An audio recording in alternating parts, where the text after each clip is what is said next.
Fans of the Horus Heresy, thank you very much for joining me again for another unit review. And in this video, we're going to look at the Solar Auxilia tactical command set from Forge World. This is in effect a command section to lead a Solar Auxilia army. And it's an unusual set because you actually get figures that you can split into two separate sections in terms of how you play them in the game. You get a character to represent a legate commander, or indeed a Lord Marshal, who is a character in his own right and can be played on his own. And then the other 5 miniatures that make up the tactical command section itself, and that is a separate unit as well.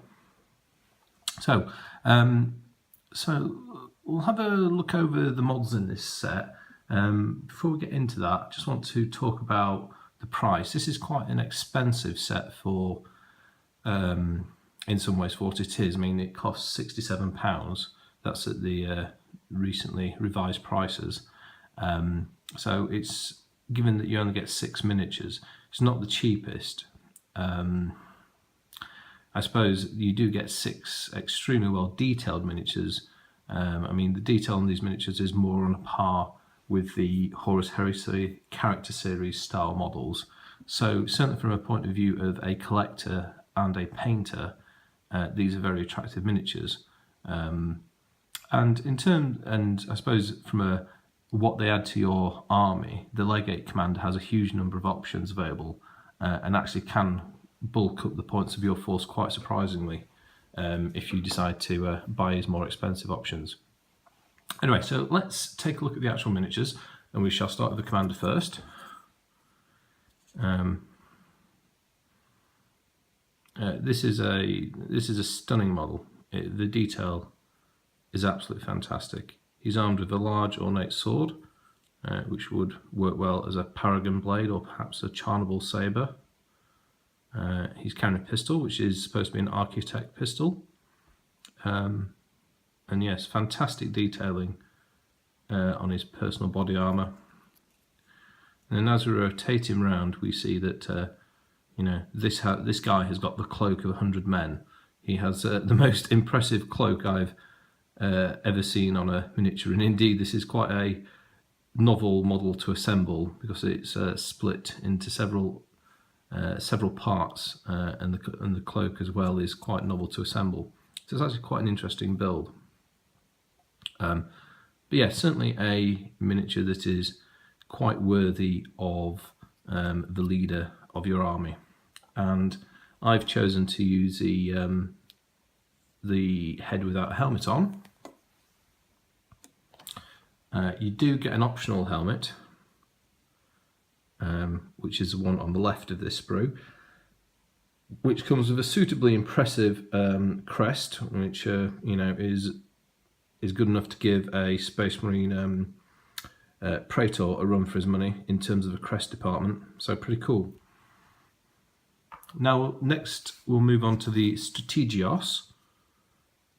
The Strategos is the leader of the tactical command section. And this guy, well, he's got enough telescopes to start a small observatory, as you can see. And he's got this sort of a computational device where he's clearly collecting some battlefield data and recording it.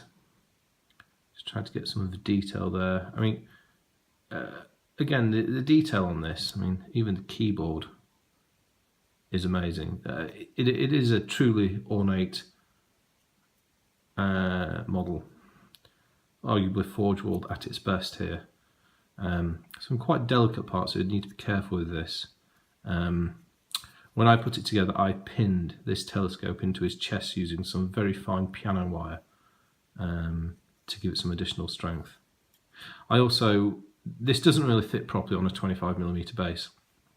So, given the laissez-faire rules in 40k around base sizes, i.e. you can put any model on any base, I decided to mount it on a 32mm base to give a more stable mount for the model.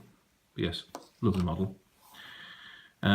If the Lord Commander had the cloak of 100 men, the Vexellaris has the banner of 100 men. So the Vexellaris is the company banner,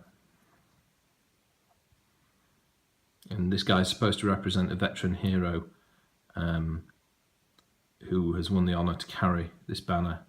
We'll just get a look at some of the details here, hopefully. There we go.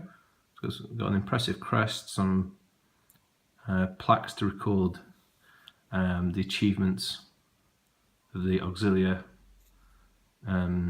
force, as the other two models. Some very nice detailing on the veteran. All these models have got a more sophisticated rebreather unit than the standard Solar Auxilia, obviously representing the elite command section having a higher level of technology devoted to their war gear. Impressive model. I'm going to put up a separate video to talk about how to strengthen this banner, the company Vexellaris, when you build it. The cohort Vexilla, that's it, when you build it. So that video will also be going up shortly.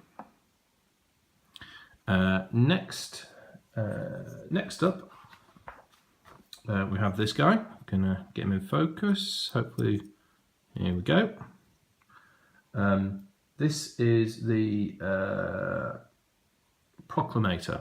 I remember now. Yes, I call this guy the communication dude in my last video. No, this is a Proclamator, and he's just basically a comms guy. He has a Nuncio Vox. Pretty straightforward. Nice model. It's a more ornate one. Quite a delicate fiddly piece as well. You have to look after this model carefully. Looks good. This guy's got a very important role to play in the force, particularly if you equip a Lord Marshal with one of the more ornate pieces of defensive technology, the displacer field or displacer matrix, which we'll come back to when I talk about the rules. So those are the specific characters.